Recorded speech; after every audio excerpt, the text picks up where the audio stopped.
Vraiment, merci beaucoup d'être intervenu. Et surtout, merci d'avoir pris le temps de toucher quand même un sujet qui est assez délicat, surtout en Côte d'Ivoire.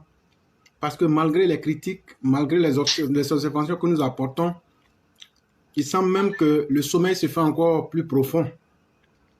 Mais là encore, tout ce que vous avez dit, c'est tellement beau, Madame Aki. Mais le drame dans l'histoire, c'est que les populations même qui ploient sous le coup même de cette misère juridique et de cette injustice sociale-là, semblent avoir été miraculeusement amoureux même de la situation.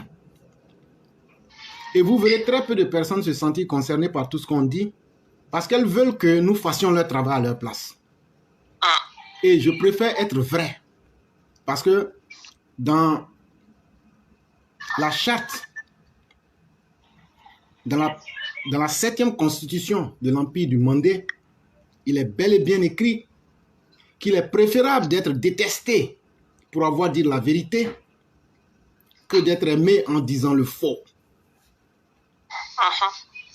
Et moi, je préfère vous dire la vérité. Tout ce que vous avez dit, si c'était qu'on était en face des hommes capables et conscients de leur situation, on aurait pu réussir. Mais malheureusement, ces personnes-là voudraient que nous fassions le combat à leur place.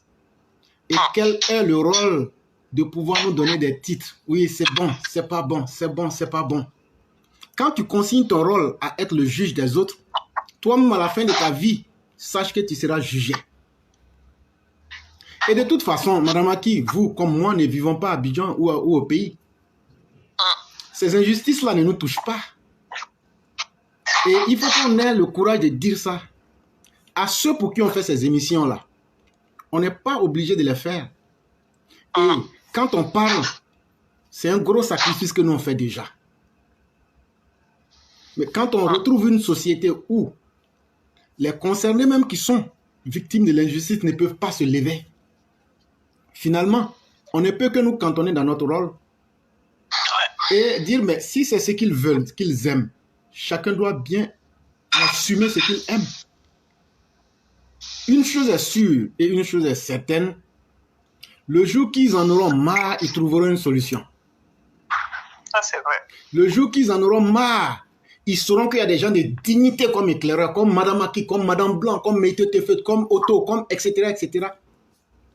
Ils viendront et nous diront, vous nous avez dit ça il y avait 5-10 ans, on n'avait pas cru, mais aujourd'hui je viens de perdre ma femme qui a été assassinée parce qu'on s'est trop tué pendant trop longtemps. Lorsque la montagne ne venait pas au prophète, lui-même allait à la montagne. La vie, cette vie-là, c'est une vie de lutte. Tu n'auras rien gratuitement. Quitte à eux, s'ils aiment leur situation, qu'ils la vivent. Nous, ça ne nous gêne pas du tout. Maintenant, le jour que ça va vous faire mal et que vous voudrez une solution, peut-être que nous, on sera plus disposés à perdre notre temps pour ça. Parce qu'on ne peut pas être en train de faire la même chose éternellement. À un certain moment, ça devient un peu comme une malédiction. Et donc, en matière de justice aujourd'hui, combien d'Ivoiriens, faites un simple statistique, et combien d'Ivoiriens ont confiance en la justice? Combien d'Ivoiriens même savent même qu'il y a justice en Côte d'Ivoire? Avant de parler même de sa crédibilité. Combien d'Ivoiriens même savent aujourd'hui qu'il y a une justice en Côte d'Ivoire? Posez cette question. Est-ce que vous sentez l'existence de la justice en Côte d'Ivoire? Ils vous diront peut-être pour les grands. Parce qu'ils ont tous les artifices et tous les moyens pour se protéger. Mais quand vous partez dans les quartiers ordinaires, il n'y a pas de justice. Et la perception même qui est faite de la justice est que c'est une justice qui est soit faite pour les puissants de la République ou bien même pour ceux qui ont l'argent. Aujourd'hui, Madame Aki, vous rentrez à la justice. Si vous avez de l'argent, j'ai déjà fait une émission sur ça avec tous les détails. Et jusque-là, il n'y a pas eu quelqu'un pour venir me dire que c'est faux. Depuis juin jusqu'à aujourd'hui. Et donc, qui t'a dit donc que ce que j'ai dit n'est pas faux? Mais quand ça a été dit, c'est pour que ceux qui en sont les victimes puissent se signaler. Et lorsqu'elles se signalent, qu'elles disent qu'est-ce que vous pourriez nous dire de faire. Voilà comment moi maintenant je vais agir avec les gens. C'est ça. Je ne vais plus me fatiguer encore pour quelqu'un comme je l'ai dit. Parce que vous voyez, l'homme c'est la parole. Quand tu dis tu ne fais pas quelque chose, il ne faut pas faire. Et quand tu dis tu feras quelque chose, va jusqu'au bout. Je pense que ce qu'on peut faire, c'est de mettre nos idées et de faire ce qu'on a à faire et de faire là où nous pouvons faire des impacts directement, de le faire, mais ne comptons sur personne. Ça, je préfère être franc avec vous parce qu'il n'y a pas les personnes auxquelles nous nous attendons sur le terrain, ou bien elles sont tellement peu que l'objectif de la majorité, c'est que vous et moi puissions laisser nos boulots et aller faire leur combat. Et après, elles vont même trouver le luxe de se moquer de nous. Pour dire non, mais là, vous n'avez pas bien fait. Hein? Il faut reprendre. Voilà. Et quand on demande trop, il faut être capable aussi de payer le prix. Et je crois que déjà, nous, on donne trop. On donne de notre temps, on donne de notre savoir et on donne de notre générosité. C'est déjà suffisant. Madame Blanc et Madame Aki, je vous le dis, ne soyez pas trop gentils. Ne soyez pas trop gentils. Quand vous voulez aider des gens mais qui ne veulent pas eux-mêmes s'aider, il faut les laisser expérimenter les faits. Et quand ces personnes auront vu leurs limites, quand elles viendront, on leur dira, allez à l'émission de tel jour. C'est qu'on a dit là-bas, allez faire ça. Nous, on ne va pas se battre pour quelqu'un. Hein? Ça, ce temps-là, il est fini. Et l'injustice, là, nous, on ne peut que parler, montrer la face du monde. Et le combat qu'on pourra mener là, on le fera avec ceux qui voudraient. Mais si toi, tu penses que c'est quand on va parler, ah non, tu as bien parlé. On s'en fout de pour toi là, il faut laisser ça. On s'en fout de ça, ça n'a jamais changé le monde. Quelqu'un doit parler, quelqu'un doit agir pour qu'on ait un résultat. Nous, on ne peut pas quitter ici aux États-Unis, quitter en Angleterre, en France, partout dans le monde. Allez faire votre combat. Et je dirais même pour la plupart même, la raison fondamentale, il y a beaucoup. On dit non, on est venu se chercher. Mais il y a beaucoup, quand vous faites une analyse profonde, c'est le refus de vivre dans ces injustices-là qui ont fait qu'on a quitté le pays. Tout à fait. Les raisons sont différentes. Mais qu'est-ce qui même cause la pauvreté dans nos pays? C'est l'injustice. C'est tout à fait. Quand quelqu'un peut voler les biens du public et que cette même personne, les Akossi Benjo, donne aujourd'hui des leçons de morale, les Nyamia Kona menacent les honnêtes citoyens en leur disant qu'ils ne font pas bien leur travail. Quand ce même Nyamia Kona stigmatise le président de la République, vous voyez quand des anti-valeurs morales là, stigmatisent des alchimistes, ça fait mal. Trop mal. Quand la bêtise vient conseiller la sagesse. Et c'est tellement entré dans le quotidien des Ivoiriens que c'est devenu un peuple de personnes mortes. Vous trouverez très peu de personnes courageuses, très peu de personnes honnêtes et très peu de personnes dignes. Il y en a.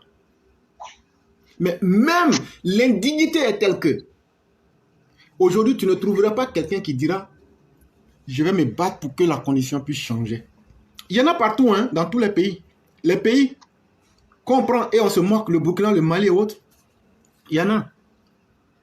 Et donc, l'alternative qui existe, Madame Aki, comme je le disais, le jour qu'eux-mêmes sentiront qu'ils ont le fer à repasser entre les fesses, c'est vrai.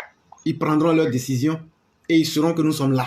Mais un combat évolue toujours. C'est les idiots qui pensent que comme on a connu Éclaireur, il était doux et puis il nous expliquait les trucs. On était dans une phase active.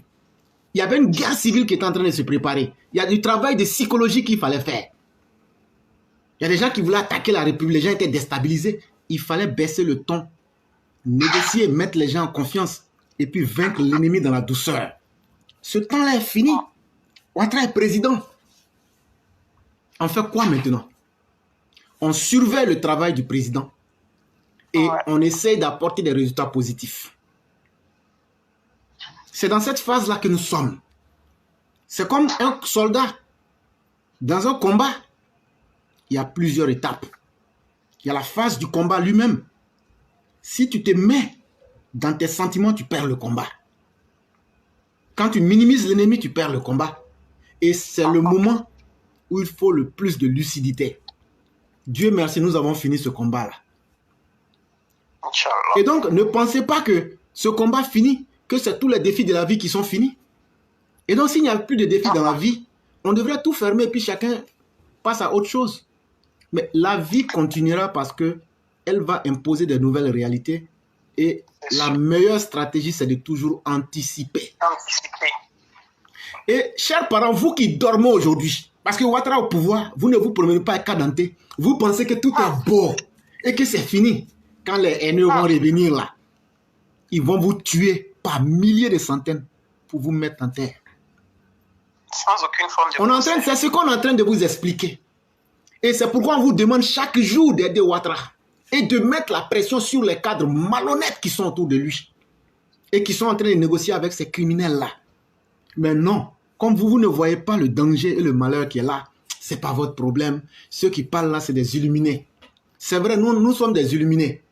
Mais venez me dire, je ne suis pas un homme parfait et je ne peux pas vous dire de quoi demain est fait. Mais venez me dire ici combien de fois je vous ai menti. Venez me dire ici, éclaireur, tel jour tu as dit ça et tu nous as menti. Vous trouverez très peu d'incidents. Et si vous en trouvez, on va essayer d'apporter l'argumentaire qui va avec pour voir si le monde sera satisfait ou pas. Tout à fait. Et donc, la relative accalmie qui est là, si vous pensez que tout est acquis, ça c'est ce que vous pensez. Mais la réalité du monde est différente de ça. Dans le plus grand des silences, les fossoyeurs de la République sont en train de voler les milliards pour vous détruire, vous et vos enfants. Ça ne vous gêne pas. On peut accepter ça parce que vous ne voyez pas les conséquences. On peut encore vous pardonner à la limite. Mais les criminels viennent et ils sont en train de reprendre les mêmes méfaits. Ils sont en train de ressemer le message de la haine tribale. En tant que société, en tant que des personnes qui ont été des victimes. Votre subconscient ne vous dit pas que les mêmes mauvaises choses sont en train de recommencer pour aller vers les mêmes conséquences. Mais vous êtes satisfait. Et demain, on jouera aux étonnés. On ne savait pas. Mais mon Dieu, Dieu est contre la Côte d'Ivoire. Non. Tant qu'un peuple ne change pas profondément ce qui est mauvais en lui, Dieu aussi n'apporte pas son aide. Parce que chacun de nous a la capacité du discernement. C'est ce qu'on appelle le libre arbitre. On peut faire un choix. Et c'est le choix de la lâcheté, de l'indignité que malheureusement beaucoup ont fait. Et donc ce combat-là, on est en train de le perdre sur divers sens, d'une certaine façon.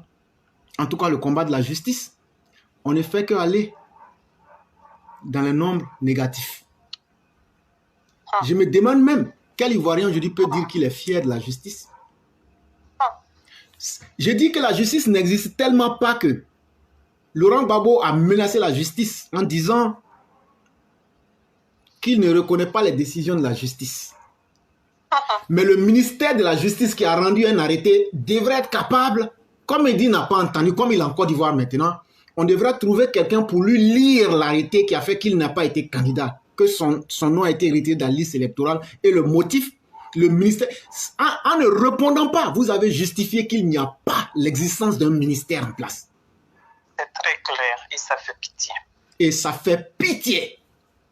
Et c'est une démission qui fait honte à la Côte d'Ivoire. Ayons le courage de le dire. Parce que les gens pensent que, chère population, ce qu'on vous explique là, nous on fait des analyses sur plusieurs niveaux avant de venir nous asseoir pour vous dire certaines choses.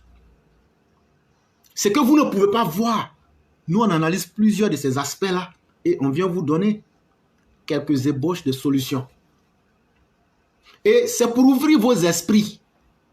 Mais nous on ne sera pas là parce que nous on est venu se chercher à l'aventure. C'est l'injustice qui a fait qu'un jour, Madame Blanc, Madame Aki s'est dit, je ne peux pas accepter ça, je quitte ce pays-là. Parce qu'on a été conscient que quand des enfants ne peuvent pas se faire soigner dans des hôpitaux et qu'il y a des gens qui ont détourné les sommes il y a 10 ans de cela et que tout le village entier ne s'est jamais plaint, mais ce même monsieur-là, on l'applaudit comme le cadre du village. Alors que pendant 10 ans, il a fait tuer des enfants et des femmes. Parce que la maternité qui devait être construite n'a jamais été. Il y a un lien en toutes choses. Et la route qu'on t'avait promis dans ton village, mais qui n'a jamais eu lieu. Il y a combien de personnes qui ont été tuées? Parce que l'ambulance a dit, il n'y a pas de route, nous ne pouvons pas aller. Mais celui qui a fait que la route n'est pas arrivée, qui a détourné ces sommes-là, c'est vous, les villageois, qui vous référez à cette personne-là comme votre meilleur cadre. Parce que vous avez peur et vous êtes indigne. Mais le prix à payer, c'est la mort. Et c'est ce que la Bible a dit. Le salaire du péché, c'est la mort. Et c'est la vérité. Et vos enfants aussi mourront. Sachez que des personnes comme moi, Madame Blanc, Madame Aki, nous on a déjà pris des dispositions dans nos vies. Nous on peut dire, on s'en fout de la Côte d'Ivoire. Parce qu'on peut faire toute notre vie, on ne va jamais aller en Côte d'Ivoire ou on n'aura jamais besoin de la Côte d'Ivoire. C'est ce que quelqu'un disait. Entre être pauvre en Côte d'Ivoire et être pauvre aux États-Unis, je préfère être pauvre aux États-Unis. C'est sûr. Parce qu'ici, il y a un salaire minimum. Mais en Côte d'Ivoire, le pauvre de la Côte d'Ivoire, c'est le pauvre de chez pauvre. Le pauvre de l'Afrique. Et c'est pourquoi quelqu'un disait une fois que tous les Noirs rentreront au paradis, Madame Aki. Et surtout les Africains. Tous les Africains rentreront au paradis. Et je lui ai demandé pourquoi. Il dit, mais déjà même notre vie est un enfer. Et regardez tout le mal que les Africains subissent. Regardez l'effet domino des mauvaises actions des dirigeants. Et si Dieu doit tenir compte de cela pour être un Dieu de justice, tous les Africains devraient entrer au paradis. Mais là, ce que je n'accepte pas, c'est que nous n'avons pas besoin de mourir pour entrer au paradis. C'est ça. Vous voyez les indignes, ils veulent bloquer notre émission. Mais ça ne nous gêne pas. C'est parce que nous avons de l'effet sur vous. Vous les indignes de la République qui vous cachez. Vous pouvez couper 1000 fois, on va relancer 1000 fois. Ça ne nous gêne même pas. Et donc, voyez-vous, Madame Aki, celui qui attend de mourir pour entrer au paradis est un idiot. Quand Dieu t'a donné la chance de vivre, il faut d'abord expérimenter. Il faut d'abord expérimenter la vie et en jouir ici-bas, au mieux de vos capacités. Bien sûr. Malheureusement, beaucoup d'Africains, en désespoir de cause, ne croient même pas en Dieu, ne croient même pas en Satan, mais ils croient que ceux qui ont créé l'injustice contre eux, c'est ceux-là qui vont réaliser leurs rêves. Comment cela sera-t-il possible, chers vous tous? Celui ou ceux que tu applaudis, 4 de ton village là, c'est eux qui sont contre vous. C'est eux qui ont volé l'argent qui devait réaliser votre région. C'est ce qu'on essaye chaque soir de t'expliquer.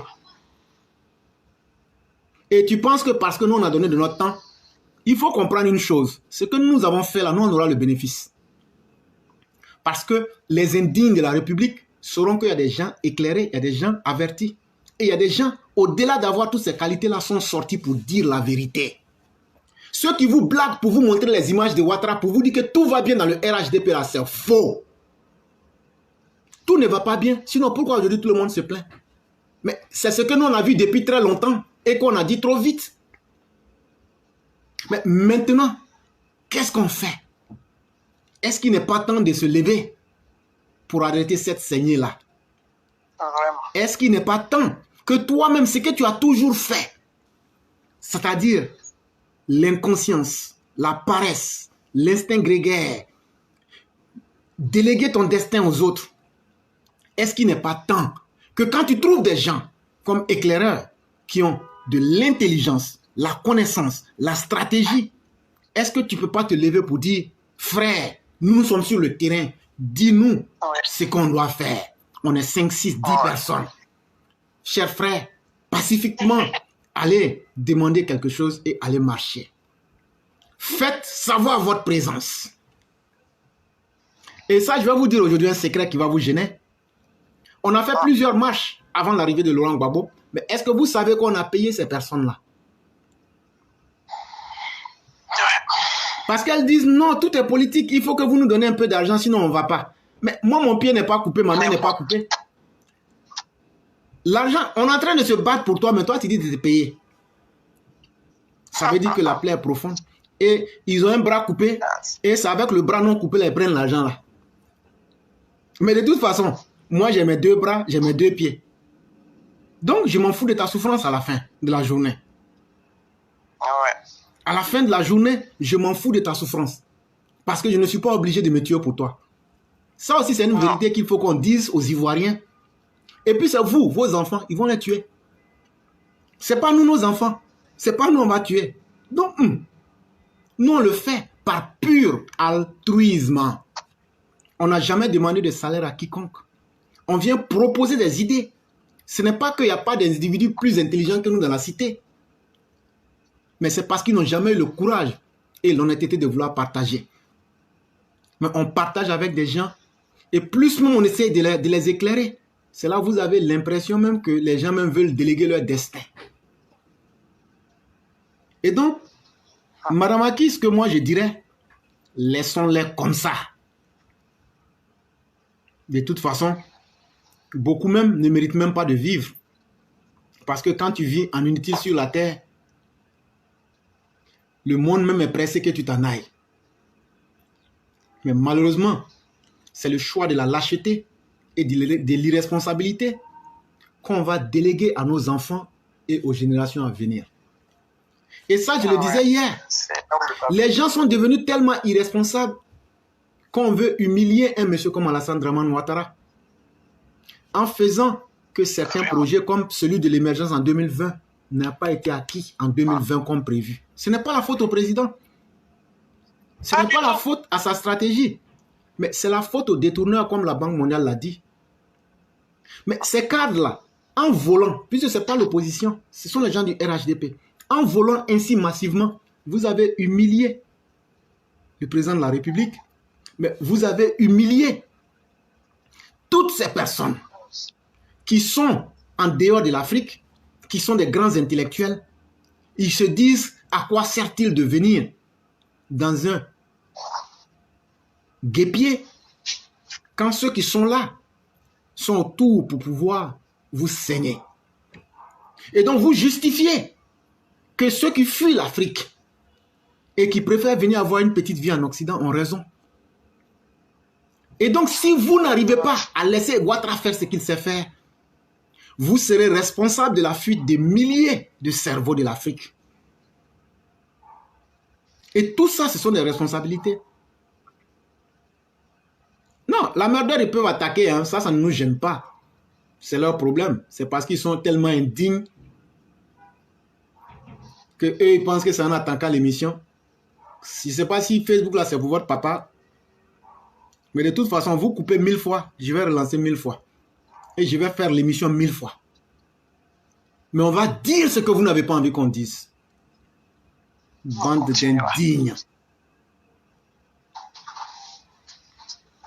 Et donc, des vauriens en puissance 10 en plus, ou même 100. Et donc, malheureusement, Madame Aki, c'est ça le choix. Et le peuple même n'aide pas dans cette cause-là. Et donc, ce qu'on fait, on laisse chacun son sort et Dieu décidera. C'est malheureux c'est dommage d'avoir à tendre vers ça, mais bon, comme vous l'avez dit, c'est très clair. On ne peut pas se saigner plus que ça pour eux. Non, on aura tout essayé. Pas du tout. On aura tout fait pour qu'ils se lèvent. S'ils ne peuvent pas se lever, qu'ils choisissent de rester là où ils sont. Bon, mais voilà, ils ne pourront s'en prendre qu'à eux-mêmes. Effectivement. Éclaireur, merci, ça m'a aidé, ça nous a aidé aussi d'avoir votre développement là-dessus. Il n'y a pas de problème. Vraiment, merci beaucoup. On on espère quand même que cette énième fois, peut-être, aille un peu dans leur subconscient qui se réveille et qui commence à faire quelque chose pour eux-mêmes. Il n'y a pas de problème. Vraiment, merci beaucoup. Merci beaucoup. Et vous passez non, c'est moi qui vous dis vraiment merci. Il n'y a pas de problème. Je dis bonne émission à tout le monde. Et merci. Puis, je laisse la place aux auditeurs. Il n'y a pas de problème. Vous passez une excellente soirée. Merci encore. Merci beaucoup. Ouais.